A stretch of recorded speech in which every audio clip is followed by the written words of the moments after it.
A máte se to dobře.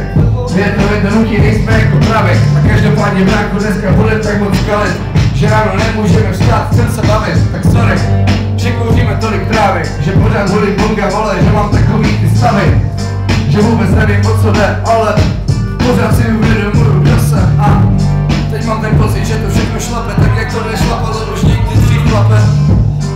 Ale pořád mi to chlape, chápeš bracho, nejsem jako led, který taje. A stejně nejsem jen další sníh v zimě. Chápeš bracho, já jsem jediný a ve svým klimě.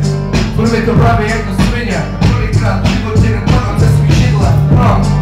Už mi nedokáže zlomit vůbec nikdo. Ani FK, ani Pinocchio. Takže píče, která pořád kecá. Chápeš, píčo jako malý díkek přeca. Jako to můžu mega vysrat. Tohle jsou hovna, který vážně nechci vydat. Můžeš mi zapnout takový klíz, já ho zabiju a takovým stylem, že všichni popliju. Jsem okolí největší čura, který kalí. A tak moc kalím, že všechny baví, že každýho to baví, že můj freestyle prostě všechny zabíjí. Takovým postem, že to každý prostě kalí.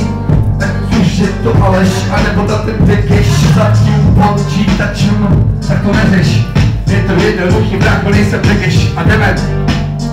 Nemám reprezent, vůbec nic, ani sponsoring, tak jdeme tam spolu, vole, kalibor, děna dneska, kapeš, slavíme Silvestre jako děcka.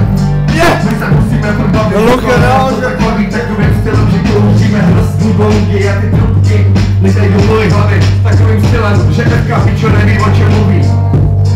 FK totiž hrozně moc smaží, FK je tak moc piči, že vůbec neuváží vlastní slova a proto se mě naváží, ale chápeš brácho? Já nejsem stěniny, nenosím pembrsky, pičo, necením ty dyliny.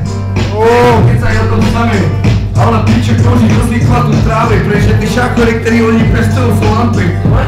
Ty piče, vole, holím skanky, ale chápeš, to nemá cenu.